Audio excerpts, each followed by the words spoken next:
포항 같은 경우에는 집행부 인원들이 전부 다 직장이에요. 대부분이. 학생이 없는 근본적인 이유가 대학교가 없어가지고 학생들이 전부 대구나 부산이나 서울로 가버리니까 이제 포항에 이제 저도 같은 경우에도 대구에 이제 대학교를 나왔고 그다음에 다시 이제 원래 고향인 포항으로 돌아와서 취직을 하는 경우거든요.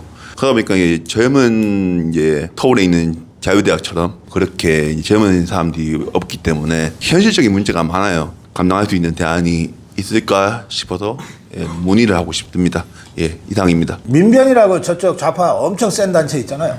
지금의 민변으로 가는 첫 초기 단계에 그 민변은 상근자 1명, 2명이었어요. 물론 변호사지. 그러니까 변호사 자격을 땄어요. 그래서 개업하면은 그래도 한 달에 뭐 몇백만 원이나 뭐 1,000만 원 이상은 수입을 올릴 수 있는데도 이 사람이 뭐 50만 원, 100만 원 월급 받고 상근을 하는 거예요. 그 상근자 한두 명이 민변을 있게 만든 거예요.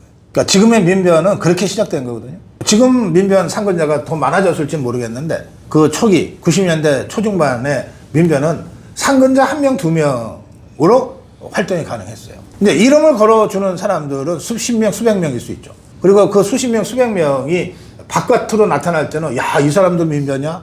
야, 이런 사람도 민변이야? 하지만 실제로 그 사람들 모아놓는다고 해서 일이 되는 건 아니잖아요. 그건 모아봤자 아무리 명망성 있는 사람들 모아봤자 군중이지. 아니 사회에서 저명한 사람도 저 깨구리복 입혀놓고 예비군 훈련장에 끌고 가면은 개구리 되는 거 아니에요. 그러니까 모아놓은 그것만으로는 그냥 군중에 불과해요. 이걸 어떻게 그들의 명망성과 역량을 어떻게 결합해서 민변이라고 하는 가장 강력한 좌파단체로 만들어내느냐에 대한 그것은 전업적 활동가 한두 명의 상근자에 의해서 그렇게 되는 거예요. 그러니까 우리도 똑같다는 거예요. 우리가 정교모라고 있잖아요. 교수단체. 정교모는 교수들이 자기 이름을 사인한 사람만 6천 명이 넘어요. 우리나라 최대 교수 조직이에요. 좌파들도 그런 정도로 교수를 모은 적이 없어요. 근데 이 사람들은 그냥 이름을 내가 걸어주겠다고 한 거예요. 그것만으로 감사한 거지. 그러면 실제로 정교모를 움직인 사람은 누구냐? 두 사람. 두 사람의 교수가 필요하면은 성명서 써서 회람하고 필요하면은 어디 가서 기자회견하고 이렇게 하는 거예요. 그러니까 우리 자유파의 대중운동 지도자들이 생각해야 될 게 뭐냐면 한 명이든 두 명이든 전업활동가가 있으면 그 단체는 안 죽어요. 계속 커갈 수 있어요. 이 한두 명의 전업활동가가 없으면 지속 가능하지가 않아요. 제가 세계에서 가장 큰 시민단체, 환경단체가 그린피스잖아요. 그린피스는 이 구축함 같은 규모의 배를 5척을 전 세계 5대양에다가 띄워놓고 있거든요. 그래서 뭐 고래 잡는 포경선도 쫓아가고 뭐도 쫓아가고 하면서 한단 말이에요. 근데 그 그린피스 본부를 가보니까 딱 방이 요 정도 돼. 요거보다 조금 큰 방이 하나 더 있어요. 방이 2개야. 상근자 셋.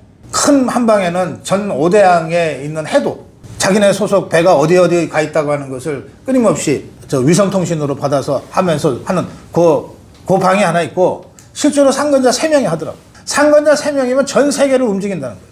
그러니까 상근자가 있냐 없냐가 대중운동 단체의 지속 가능성의 핵심이에요.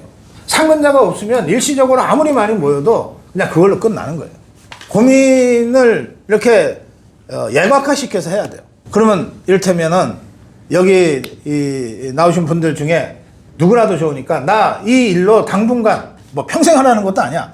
내 당분간 좋은 세상 올 때까지는 내가 내 생업 제치고 상근하겠다. 그리고 이 상근자도 먹고는 살아야 되니까 회원들한테 그야말로 저 뭐 1인당 10,000원씩이라도 회비 받아서 그거 갖고 활동하고 내 먹고 살겠다. 이렇게 작심하고 1년, 2년 하면 그 단체 삽니다. 커요.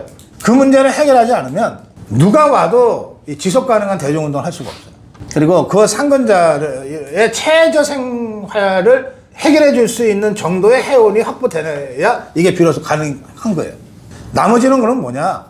나머지는 그냥 적극적인 자유우파인 거예요. 적극적인 자유우파라서 유튜브 열심히 보고 고성호TV 8시부터 틀어주고 구독, 좋아요 눌러주고 집회 있다 그러면 가서 머릿수 채워주고 그다음에 약간 여윳돈 생기면은 나 지금 돈 좀 들어 한데 여기 너네 저 활동비에 좀 써라. 이 정도가 우리가 기대할 수 있는 최고치의 그 자유 시민으로서의 적극적 활동이에요. 그 이상을 요구하면은 그 사람들이 감당이 안 돼. 자 보세요. 광화문 집회 뭐 수만 명, 수십만 명, 수백만 명이 모이지만 그 사람들 절대 다수 99.99%는 그냥 그 집회할 때 한번 나와주는 그런 사람들이에요. 실제로 광화문 집회를 지금 10년 가까이 유지해 오고 있잖아요. 거기에 전업 활동가는 정광훈 목사와 함께하는 서너 사람인 거예요. 그 사람들이 있어서 광화문 집회가 되는 거예요. 그러니까 저 좌파들이 이런 걸 너무나 잘 알기 때문에 공격을 할 때 100만 명을 다 때려잡는다고 안 한다고요. 그 전업적인 활동가, 핵심 활동가 정광훈 목사 잡아가는 거예요. 손현보 목사 잡아가는 거예요. 그래서 저는 지속 가능성에 대한 여러분들의 고민을 들으면서 굉장히 내가 마음이 무겁고 책임도 느꼈는데, 근데 해결하는 방법은 이런 방식일 수밖에 없다. 그런 말씀 좀 드리고,